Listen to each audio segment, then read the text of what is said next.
va commencer l'essai routier de la C32 AMG. Alors la C32 AMG, si on doit la définir en termes de comportement routier, c'est une voiture qui est complètement schizophrène.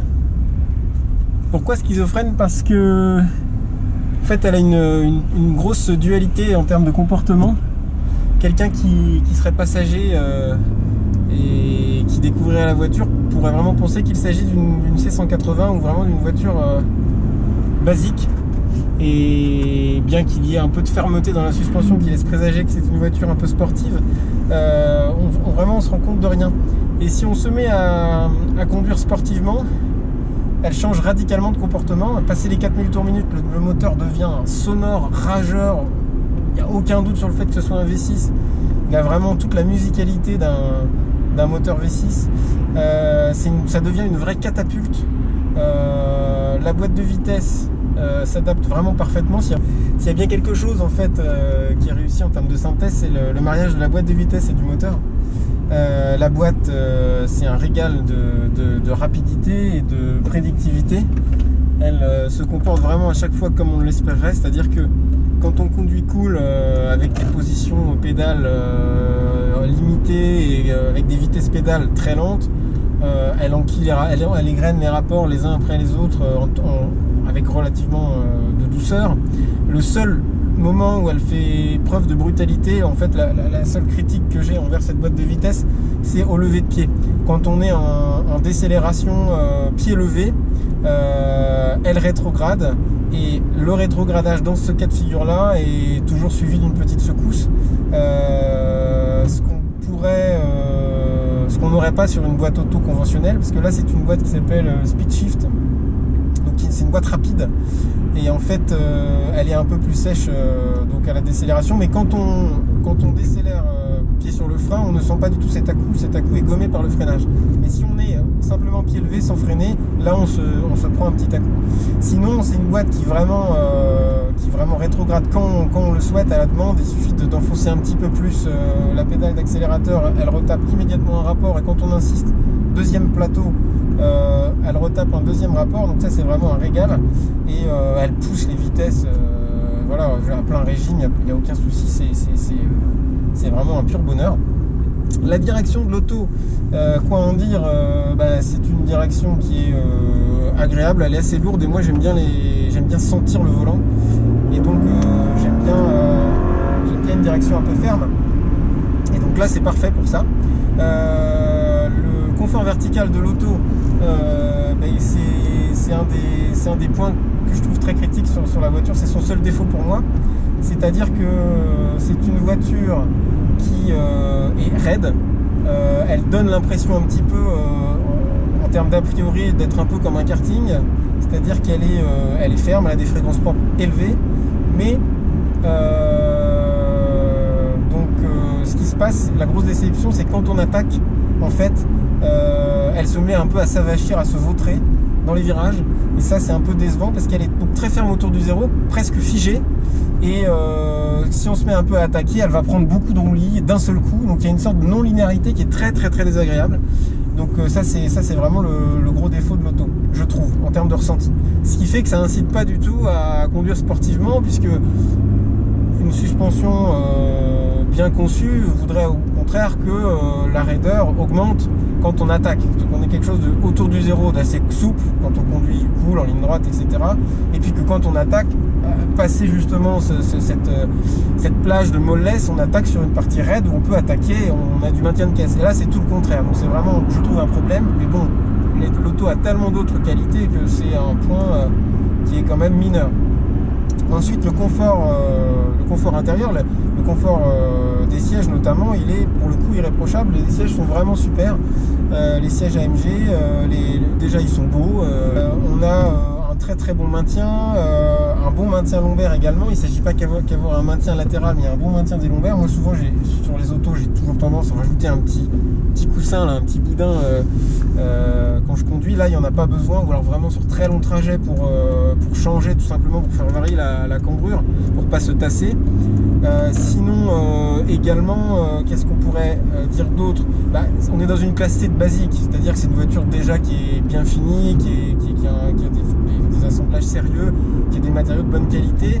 Donc quelqu'un qui conduit une classe C normale ne sera pas spécialement dépaysé. Ce qui est spécifique, c'est le bloc compteur AMG, la sellerie, et après c'est la finition haut de gamme avec du cuir sur les contreportes, etc. Les AMG en C32 ont toutes, pour la France, le toit ouvrant panoramique. Alors celle-ci elle l'a pas, puisque c'est une voiture qui vient d'Italie. Et moi quand j'avais vu des C32 sur le marché de l'occasion, j'en avais vu beaucoup avant de l'acheter, parce qu'elles étaient toutes pourries sur les tours d'aile avant, arrière, les bas de porte, voire les montants de vitres. Et celle-ci, comme elle vient d'Italie, elle n'a pas eu de corrosion. Et comme en Italie, l'importateur n'avait pas jugé bon de mettre le toit ouvrant de série, elle l'a pas. Et sinon, pour revenir au siège, là ils sont semi-électriques. Alors je pense qu'il en existe en full électrique, mais donc là c'est du semi-électrique, donc en fait c'est un siège électrique. La seule chose qui reste manuelle, c'est tout simplement l'avance et le recul du siège qui se fait avec une poignée totalement normale. Ensuite on retrouve la navigation, donc le bloc commande qui est standard toute la gamme Mercedes. La clim marche plutôt pas mal. Il n'y a pas de souci à ce niveau-là. Il y a les sièges chauffants également. Et on peut déconnecter l'ESP. C'est une vraie déconnexion. Et surtout quand il est déconnecté, détail vraiment intéressant, quand l'ESP est déconnecté, on le voit. C'est marqué au tableau de bord ESP off. Attention. Et il y a un petit voyant qui s'allume. Alors que sur d'autres Mercedes, j'ai eu notamment une classe SW220, quand il est déconnecté, on ne sait pas. On appuie une fois, il est déconnecté, on est au courant de rien ne s'allume, pas de voyant, pas de message, on le rappuie une fois, on l'a. Donc quand on est sur la glace, on s'en rend compte tout de suite, on appuie, on voit que la voiture part en travers, mais quand on est sur le sec, c'est indétectable à moins de... c'est détectable quand il est trop tard, donc c'est un petit peu gênant. Là au moins sur cette voiture-ci, il n'y a pas ce problème. Ça c'est vraiment encore un gros avantage. Ensuite, donc l'habitabilité est celle d'une classe C normale. Le break à l'arrière, l'inconvénient c'est que la forme étant, on va dire fastback, la vitre étant très inclinée, on ne peut pas charger grand chose en termes d'objets qui prennent beaucoup de hauteur, en termes d'objets volumineux.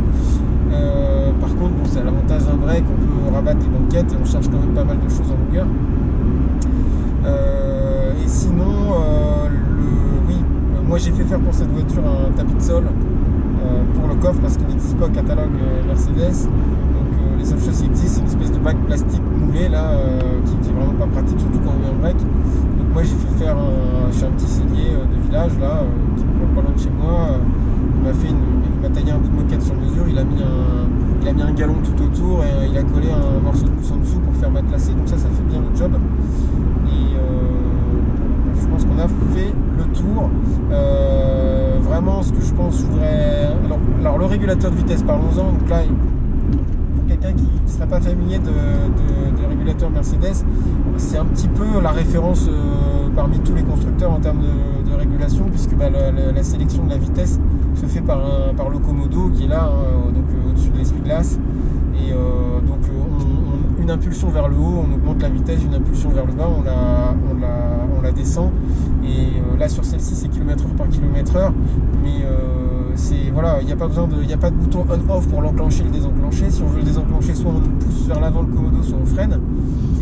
Et dès qu'on appuie vers le haut, vers le bas, une petite impulsion, ça le met en marche tout de suite et ça mémorise la vitesse actuelle. Donc ça, en ergonomie, moi j'ai jamais vu mieux que le régulateur par Komodo Mercedes. Les marques qui font les boutons sur le volant, c'est franchement très chiant quand on tourne le volant de changer le réglage. Quand c'est des fois des boutons à droite à gauche sur le tableau de bord, c'est aussi très désagréable de quitter les mains du volant. Là c'est vraiment comme mettre les clignotants, c'est aussi simple que ça, c'est vraiment très ergonomique, il n'y a franchement pas mieux. Quoi dire d'autre sur l'auto? Je réinsisterai sur la sonorité magique du V6 compressé, et vraiment la catapulte que c'est, 354 chevaux, ça envoie vraiment du lourd, et mais cet aspect vraiment totalement schizophrène de la voiture, quoi. C'est vraiment une voiture normale, complètement normale. Quand on n'appuie pas, et puis elle se déchaîne de manière vraiment très très surprenante quand on la chatouille un petit peu. En termes de consommation, moi personnellement je suis à 12 litres 5 au 100 avec, donc je trouve que c'est vraiment très raisonnable pour une voiture qui fait 350 chevaux. En termes de tenue de cap, c'est une voiture qui est stable, elle n'est pas très sensible au vent latéral, c'est aussi certainement lié au fait que là c'est une version break. Par contre, petit détail vraiment, pour avoir roulé en Allemagne et sur autoroute à haute vitesse avec, passer les 200, ça cherche un peu sa voie, c'est pas instable, mais la stabilité va décroissant. Donc typiquement je l'ai poussé à plus de 250 compteurs et c'est vrai qu'à cette vitesse là on serre un peu les fesses et sans dire qu'on a du mal à tenir la file, on sent que ça bouge, ça bouge un peu et ça cherche un peu sa voie. Voilà, par rapport à une classe S par exemple qui aura un empattement long et qui sera une voiture un peu plus, voilà, on va dire moins vive, c'est très différent. Bien que ce soit une AMG avec beaucoup de puissance, la stabilité de vitesse n'est pas spécialement toujours. Je m'attendais à avoir quelque chose de plus comme un rail à ces vitesses-là et en fait non. Voilà. Je pense j'ai été suffisamment long. Je vous souhaite une bonne fin de visionnage et à très bientôt.